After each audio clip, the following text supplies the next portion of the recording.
Hello and welcome back again. Pachmarhi के बारे में हमने पढ़ लिया था और होशंगाबाद के बारे में हमें पढ़ना था। हम लोग चित्रकला के उद्भव के बारे में पढ़ रहे हैं कि किन स्थानों पर चित्रकला का उद्भव प्राचीन काल से हुआ है और उनके अवशेष कहाँ कहाँ पे हमें मिले हैं। पंचमढ़ी को हमने पढ़ लिया था, हमें पढ़ना है होशंगाबाद।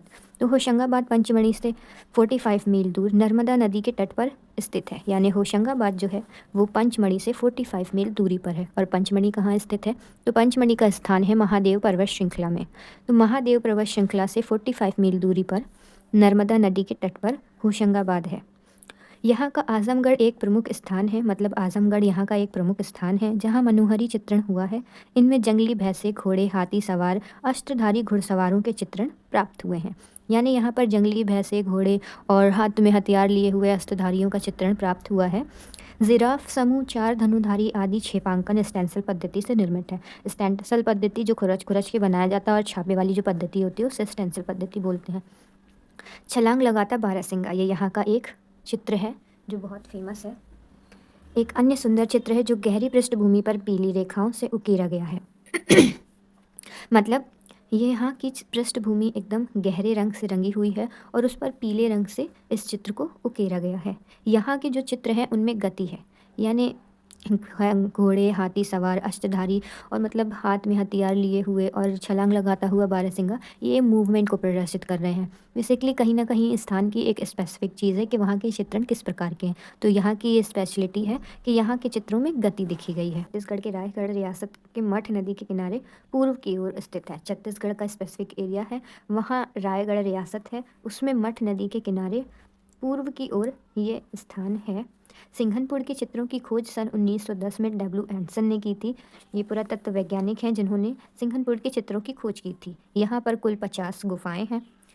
इसके द्वार पर असंयत कंगारू का चित्रण चित्रित है, मतलब इसका जो मेन गेट है वहाँ पर कंगारुओं का चित्रण है, यानी कंगारू बनाए गए हैं। सिंघनपुर के पास एक सुरंग नुमा गुफा में पशुओं का आंकन बहुतायत में है। यानी यहाँ के पास एक सुरंग नुमा गुफा है जहाँ बहुत सारा ही जानवरों का चित्रण हुआ है, जिसमें घोड़ा, बारहसिंगा, हिरण, भैंसा, सांड, सुअर, सूंड उठाए, हाथी आदि, खरगोश आदि का सजीव चित्रण चित्रांकित है। तो यानी इनमें घोड़ा, बारहसिंगा, हिरण, भैंसा और हाथी है, सूंड उठाए हुआ तथा खरगोश आदि का सजीव चित्रण, मतलब ऐसा लग रहा है कि उनमें चित्रों में जान है, एकदम रियलिस्टिक लुक में बनाए गए हैं। यहाँ पर एक गुफा की दीवार पर जंगली सांड को पकड़ते हुए बर्छी से छेदते हुए आखेटकों का मनोहरी दृश्य है। यानी जंगली सांड जो होता है, एक सेकेंड, यहाँ पर एक गुफा की दीवार पर जंगली सांड को पकड़ते हुए बर्छी से छेदते हुए आखेटकों का मनोहारी चित्रण दृश्य दिखाया गया है, मतलब बना हुआ है। तो जंगली सांड को पकड़ रहे हैं आखेटक, मतलब शिकारी जो है, और उसका बहुत ही अच्छा चित्रण बनाया गया है। इसी दीवार पर एक अन्य चित्र में घायल भैंसा बुरी तरह तीरों से बंधा हुआ दम तोड़ रहा है। इसके चारों ओर भाले लिए शिकारियों का दल है, यानी शिकार करते हुए इसमें दिखाया गया है।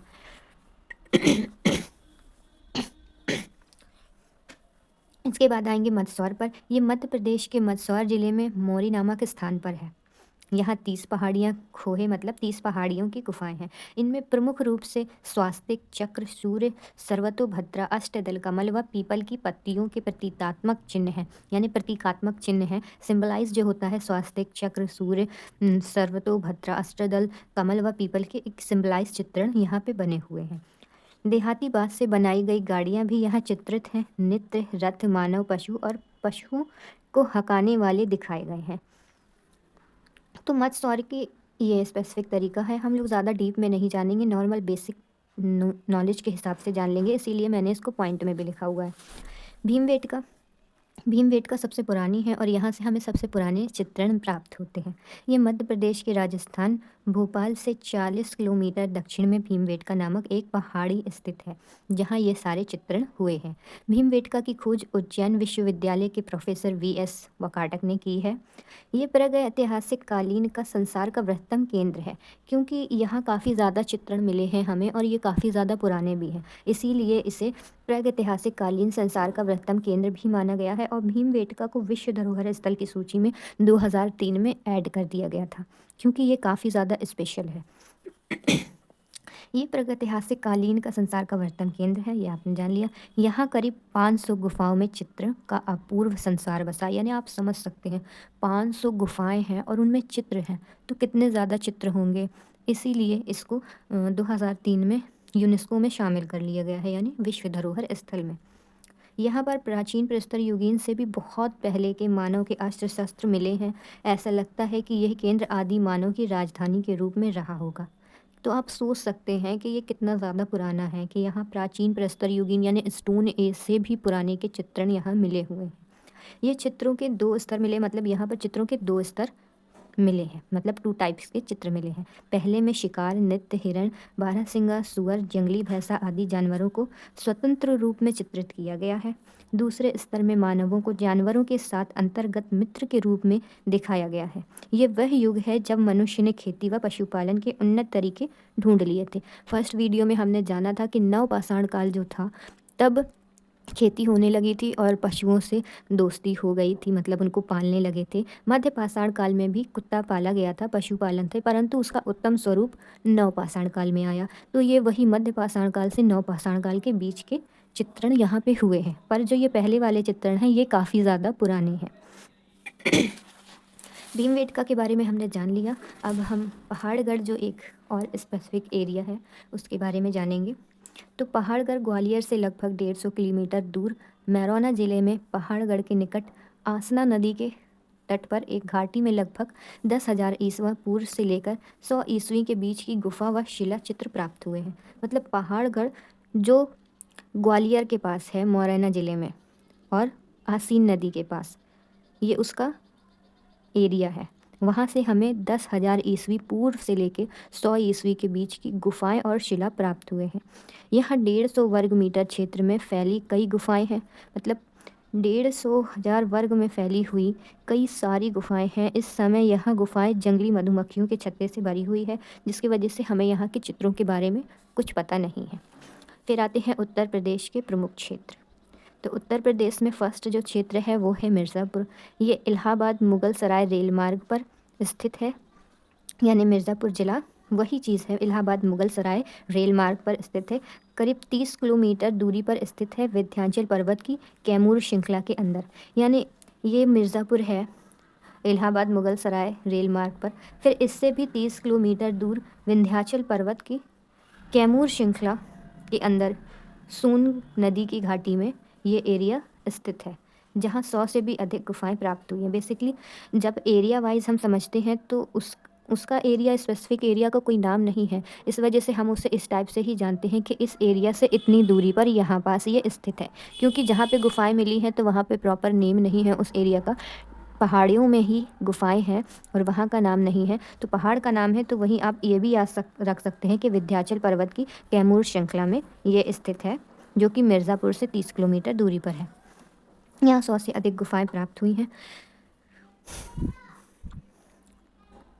मिर्ज़ापुर क्षेत्र में गौड़ा, हिरन, सुअर तथा बारहसिंगा का चित्रण अत्यधिक स्वाभाविक व यथार्थता से पूर्ण है। यथार्थता से पूर्ण है मतलब काफ़ी ज़्यादा रियलिस्टिक है।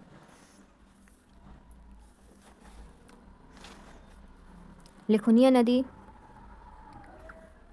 नदी एक छोटी पहाड़ी पर गहरी नदी के किनारे स्थित है।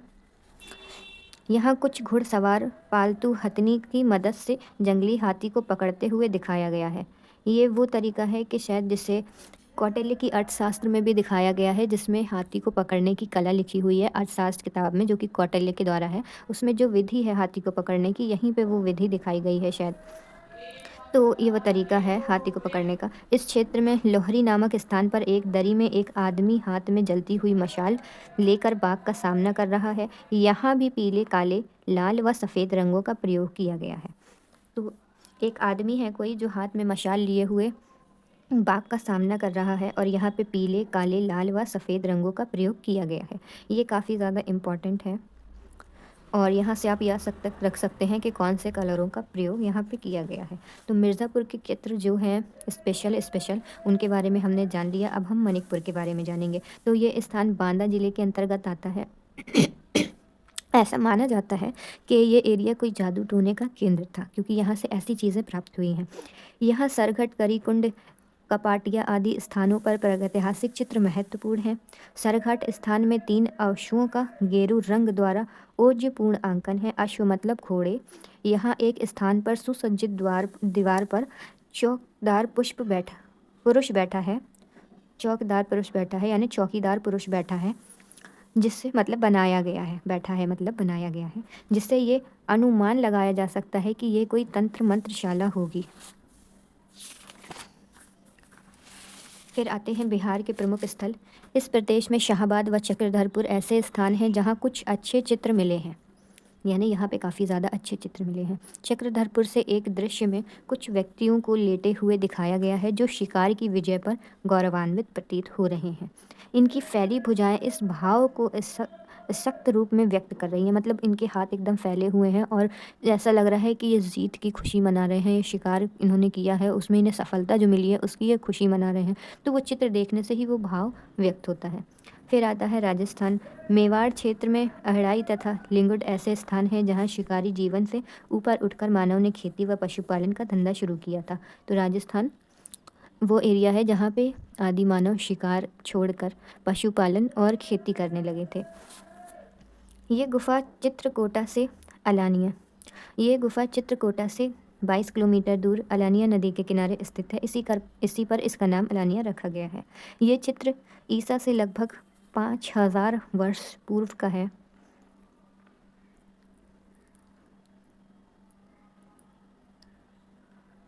सभी चित्र गेरू रंग से बने हैं। आसपास के लोग इन्हें सीता जी के मंडपों से संबोधित करते हैं।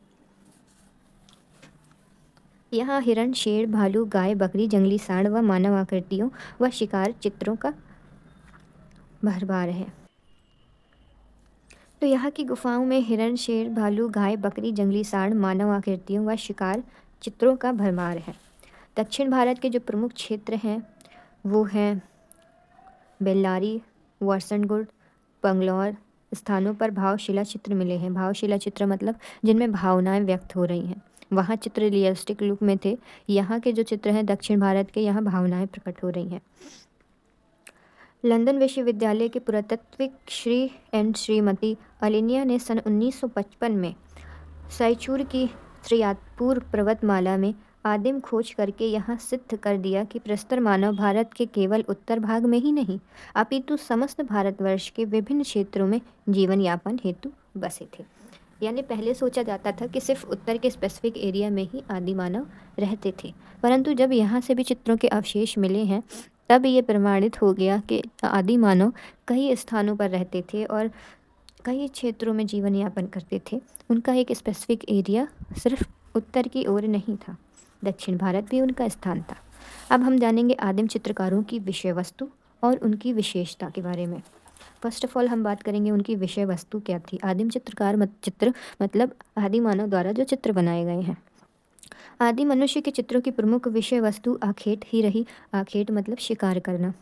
उसने बारहसिंहा, महिषी, हाथी, घोड़ा, शेर, गैंडा, हिरण, पशुओं को शिकार करते हुए चित्रित किया है। दूसरे स्तर में वो भयानक जीव जंतु मित्र के रूप में चित्रित है। मतलब दूसरे स्थान में जो वो जीव जंतु हैं वो उनके मित्र के रूप में चित्रित हैं। उदाहरण घुड़सवार, पशुओं को चराते हुए उनका जीवन, दूध दूहते हुए व कृषि करते हुए इत्यादि। फिर स्त्री, पुरुष, बच्चे सभी मानव आकृतियों को तीर, कमान, भाला, लाठी आदि शस्त्रों के साथ दिखाया गया है। कृषि जीवन के अंतर्गत पशुपालन, बैलगाड़ी, नौका विहार, मधु संचय यानी मधुमक्खी पालन आदि रूप चित्रित है। आमोद प्रमोद संबंधी चित्र उनके रसिक जीवन की झांकी प्रस्तुत करते हैं। फिर चित्रों में भाव, संवेदना, अभिव्यक्ति की लालसा, विजय की कहानी, जादू टोना आदि अनेक प्रेरणाएं रही हैं। यानी ये उनका मेन टॉपिक रहा है। चित्रों में भाव है, संवेदना है, अभिव्यक्ति है, जो वो बताना चाह रहा है, अभिव्यक्त करना चाह रहा है, उसकी लालसा है मानव की, और विजय की उसकी कहानी है, जादू टोना है और अनेक प्रथाएं हैं आदिम चित्रकारों की। आश्चर्य की बात इसमें यह है कि इन चित्रों में कहीं पर भी प्राकृतिक अथवा प्राकृतिक आपदाओं का अंकन नहीं है, नहीं के बराबर हुआ है, मतलब नहीं है। यह आश्चर्य की बात है कि प्रकृति की खोज में लगे आदि मानव ने इस चित्रों में कहीं भी बादल, आकाश, पेड़ पौधे आदि, पर्वत आदि को नहीं दर्शाया।